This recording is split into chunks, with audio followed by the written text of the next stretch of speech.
Hey you guys, it is me, Laura, and I hope that you are having a good day.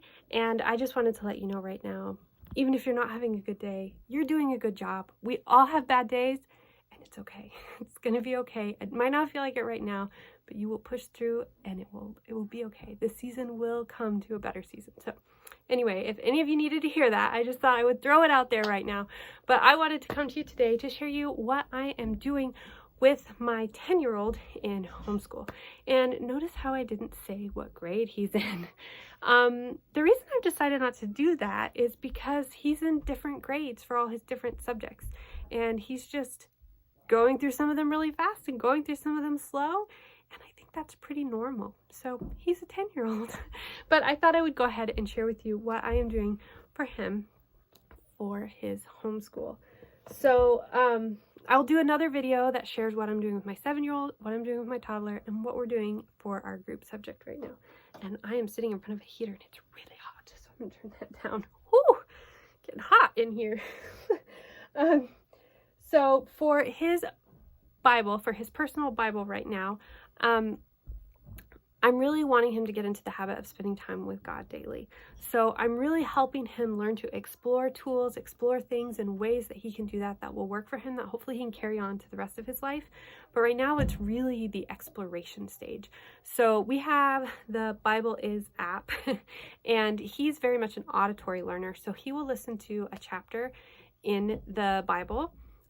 Or if there's a video, because there's a lot of programs now that have videos with the exact Bible passages in it, he'll watch a video. He'll do whichever he picks. Usually if there's a video, he'll do that. And he'll do that the first day and kind of think about it. And then I have a resource that I created actually years ago when I was teaching this age group at my church that I'll actually leave a link to it below. You can get it online. There's a lot of things I would change about it right now, but it might be helpful for you. But he'll pick an activity from that. It's got activities on how to review the passage that you've read, activities how to apply it, how to study it, and scripture memory ideas as well. So he'll pick one of those activities, anyone that he wants, and he'll do that. And then the next day we homeschool 4 days a week. So he'll listen or watch, do an activity that goes with what he did the day before, then listen or watch, and then do an activity that goes with the day before. So that's what he's doing, and it's working pretty well. So we're going to keep doing that for a while. For his math, we just this week switched from master books to teaching textbooks. And honestly, it wasn't a switch that we had to do. He was doing okay with master books, but sometimes the order that they teach things doesn't quite match. Like they'll have problems that have skills that haven't quite been taught yet, or things like that. And we were doing a lot of additional stuff to go with it. And he's just such a visual learner. I felt like now that he's starting to we're about to get into long division. And for him, multi-step stuff, I think it's going to be a challenge.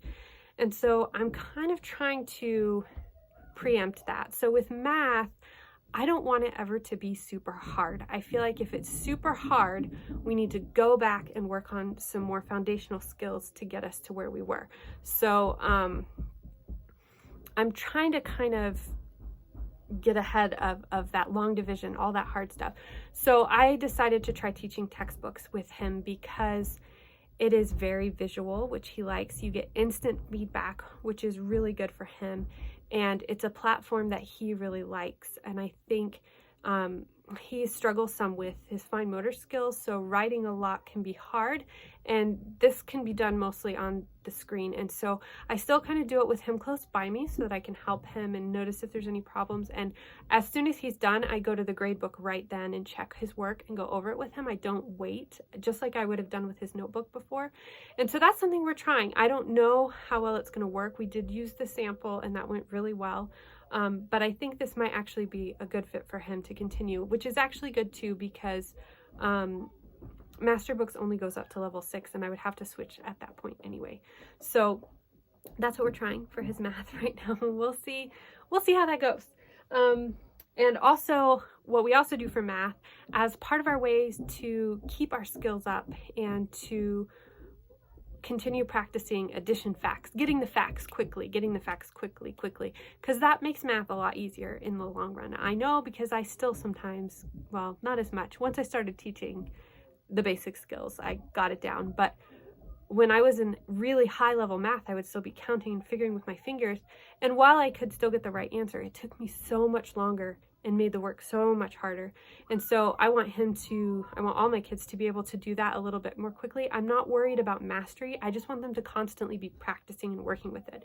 So Adventure Academy has a lot of great games and programs that they love to do. So I will let him do 15 minutes of Adventure Academy every day, and he can do whatever he wants as long as it's math. They also have some great videos that introduce concepts, and it's just been a huge help in math for him. So he does that for 15 minutes every day, and he'll do reading for 20 minutes a day. So the way I do his reading, I'm going to pull this and show you. I have reading challenges for him. He actually finished the whole first challenge that I had for the entire year. He finished that pretty quickly, so I had to make him another one. So I have this kind of grid here, and it has options on it that I have chosen for him. So there's a bunch of free choice options, and then there's things like a book about an animal, a Christian book, an I Survived book. He loves that series. A book about wilderness and survival, a book published this year. So for this, it's going to be 2021. Oh, excuse me, I need to get a drink. And that's kind of hard because we're at the beginning. So that's probably going to be one of the last ones he does. And he needs to read a book that has won the Scott Odell Award, a book that he gets from the library, a second book in a series, because his last list had a first book in the series, so this is the second book in a series, a Newbery Award winner, start a new series that you've never read before, reread a book you've read. I think that's really important. So there's a ton of things on here. And for each book, he can mark up to 2 spaces. He can't always mark off 2 spaces, but he can mark up to 2 spaces per book. And when he finishes this, he gets to have an ice cream party. So that'll be really fun. But what this does is this makes it not overwhelming for him when he has finished a book to try to figure out what book to start next. And it also helps him to try new things. He's discovered a lot of things that he didn't know that he would have liked. And I try to build in a lot of free choice and a lot of flexibility. And he can read books. He does not have to read a book that is on here if there's something that he really likes. Some days he'll spend his time, he gets a magazine called This Week Junior, which he loves and we love. It's been so good for our family. But sometimes he'll read that for his reading time, and that's fine. Sorry, my throat's getting dry. But this is just a guide for him to kind of help him know, what to read. And when he does finish that, that is a big accomplishment. Oh, and I also just do this on the back. When he finishes a book, we write the title and the author, and he gives it a star review. So really simple. I don't make him give me big reports or write anything, but as he's reading the book, we do talk about it. And if he's reading a book that he's struggling through, I try to get him to read the first 5 chapters. If he's still struggling, I give him a choice that either I can read the book with him, where I'm reading it on my own at the same time he's reading it on his own, and then we can talk about it more, or he can abandon the book at that point, and that's totally fine. He can do that too, because we all have books that we don't finish, we just don't like, and that's fine. So that's what we do for his reading. And like I said, he does that for 20 minutes a day. Sometimes he decides he wants to read a lot more. I usually cut him off at a certain time, but he has to read for at least 20 minutes. And then he has fine motor practice. So for his fine motor practice, one day a week he'll do a maze. Right now he's doing this around the world maze book. And it's just a good way to strengthen his hand muscles, strengthen his fine motor skills.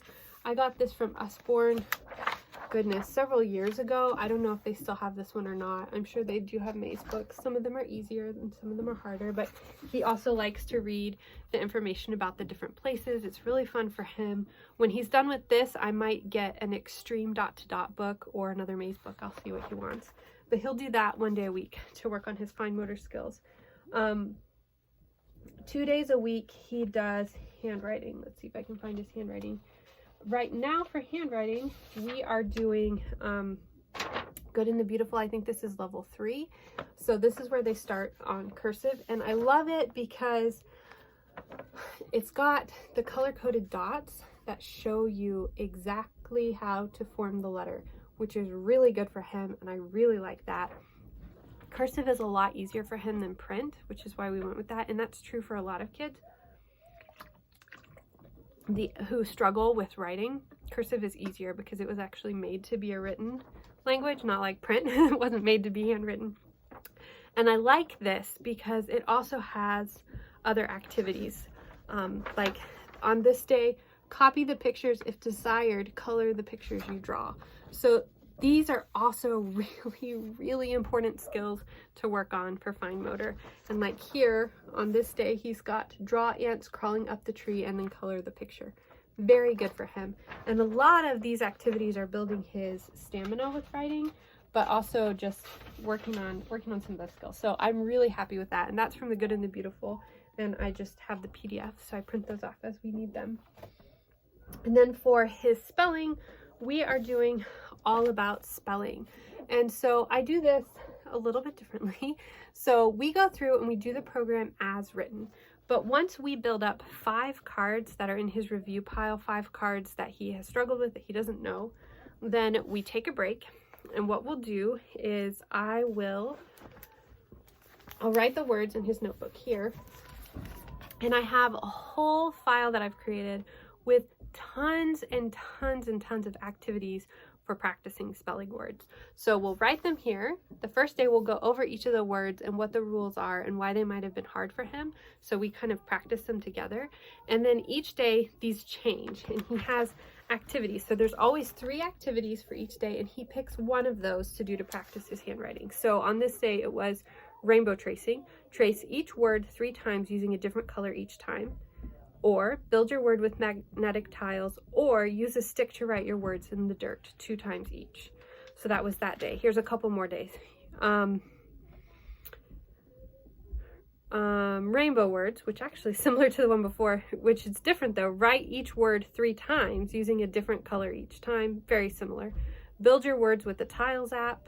Spell your words in shaving cream 3 times each. Another day is draw and label your spelling words. Make your words with dot markers. Pretend you're a cheerleader. Call out the word chant for each word. And there's things on here like texting different family members your spelling words. All kinds of ideas. Let's see. Trace your words on my back, and I trace it on there. Turn your words into secret code. Practice your words spelling bee style. Write your words with no spaces in between, but write each word with a different color 2 times. Paint your spelling words. Make silly sentences with each word. So anyway, just a ton of ideas. So we'll work on that usually for the week, and then I'll see how he's doing with the words. And if we need a little bit longer, we will.